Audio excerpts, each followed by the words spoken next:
क्या आपने कभी सोचा है कि आखिर गरुड़ पुराण का नाम सुनते ही लोगों के मन में डर क्यों पैदा हो जाता है? क्यों कई लोग इसे घर में रखने से भी डरते हैं? और क्यों कहा जाता है कि इसे सिर्फ मृत्यु के बाद ही पढ़ना चाहिए? लेकिन अगर मैं आपसे कहूं कि गरुड़ पुराण सिर्फ मृत्यु का ग्रंथ नहीं, बल्कि जीवन को बचाने वाला ज्ञान है, तो शायद आप चौंक जाएंगे। सोचिए, अगर कोई डॉक्टर आपको पहले ही बता दे कि कौन सी आदत आगे चलकर गंभीर बीमारी बन सकती है, तो क्या आप उसे डराने वाला कहेंगे?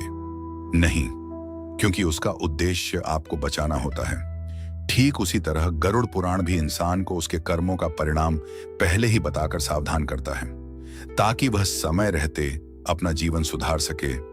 यही वजह है कि आज की इस वीडियो को अंत तक जरूर देखिएगा, क्योंकि शुरुआत में जो बातें आपको साधारण लगेंगी, वही आगे चलकर आपके सोचने का तरीका बदल सकती हैं। गरुड़ पुराण हिंदू धर्म के 18 महापुराणों में से एक माना जाता है। यह भगवान विष्णु और उनके वाहन गरुड़ के बीच हुआ दिव्य संवाद है। कहा जाता है कि एक दिन गरुड़ जी ने भगवान विष्णु से पूछा, प्रभु, मृत्यु के बाद आत्मा के साथ क्या होता है? अच्छे और बुरे कर्मों का फल कैसे मिलता है? और इंसान को ऐसा क्या करना चाहिए जिससे उसका जीवन सफल हो जाए? तब भगवान विष्णु ने जो ज्ञान दिया, वही आगे चलकर गरुड़ पुराण कहलाया। अब जरा इस बात पर ध्यान दीजिए, दुनिया में हजारों किताबें हैं, लेकिन बहुत कम ग्रंथ ऐसे हैं जो इंसान को यह बताते हैं कि मृत्यु के बाद क्या हो सकता है।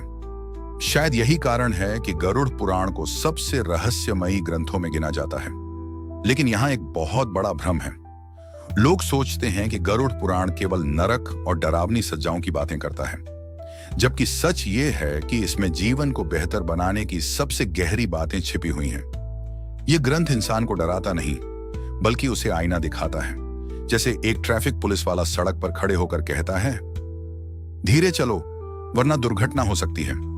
उसका उद्देश्य डर पैदा करना नहीं, बल्कि जान बचाना होता है। ठीक उसी तरह गरुड़ पुराण भी कहता है, गलत कर्म मत करो, क्योंकि हर कर्म का परिणाम तय है। और शायद यही वजह है कि इस ग्रंथ को सुनने के बाद बहुत से लोगों की सोच बदल जाती है। गरुड़ पुराण में एक बेहद अनोखी बात कही गई है कि इंसान की असली पहचान उसका शरीर नहीं, बल्कि उसकी आत्मा है। शरीर तो सिर्फ कपड़ों की तरह बदलता रहता है, लेकिन आत्मा हमेशा जीवित रहती है। जरा सोचिए, अगर मोबाइल टूट जाए तो उसमें मौजूद सिम कार्ड और डाटा खत्म नहीं होते, वे सिर्फ दूसरे फोन में चले जाते हैं। ठीक उसी तरह शरीर समाप्त हो सकता है, लेकिन आत्मा अपनी यात्रा जारी रखती है। और यही बात गरुड़ पुराण को इतना गहरा बनाती है। अब यहां एक सवाल उठता है, अगर आत्मा अमर है तो फिर मृत्यु का डर क्यों? शायद इसलिए क्योंकि इंसान को अपने कर्मों का हिसाब देना होता है।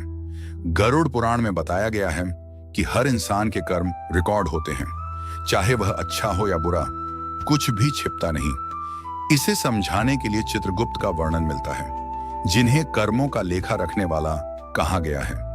आज के समय में इसे ऐसे समझिए, जैसे हर मोबाइल में हिडन बैकग्राउंड डेटा सेव होता रहता है, चाहे आप उसे देखो या नहीं। उसी तरह हमारे कर्म भी रिकॉर्ड होते रहते हैं, और समय आने पर उनका परिणाम सामने आता है। अब शायद आप समझ रहे होंगे कि लोग इस ग्रंथ से डरते क्यों हैं, लेकिन सबसे चौंकाने वाली बात अभी बाकी है। गरुड़ पुराण में यह भी बताया गया है कि मृत्यु अचानक नहीं आती, उससे पहले कई संकेत मिलने लगते हैं। कुछ संकेत शरीर देता है, कुछ सपनों के माध्यम से आते हैं, और कुछ घर के वातावरण में बदलाव के रूप में दिखाई देते हैं। क्या सच में मृत्यु से पहले इंसान को संकेत मिलने लगते हैं?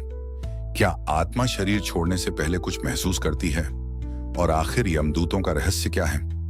इन सवालों के जवाब आपको हमारी आने वाली वीडियो में मिलने वाले हैं। और अगली वीडियो में हम जानेंगे मृत्यु के बाद पहले 24 घंटे में आत्मा के साथ क्या होता है। एक ऐसी रहस्यमयी यात्रा जिसके बारे में बहुत कम लोग जानते हैं। तो अगर आप इस पूरी सीरीज को शुरुआत से समझना चाहते हैं, अभी चैनल को सब्सक्राइब कर लीजिए, क्योंकि आगे आने वाली हर वीडियो पिछले रहस्य से भी ज्यादा गहरी होने वाली है।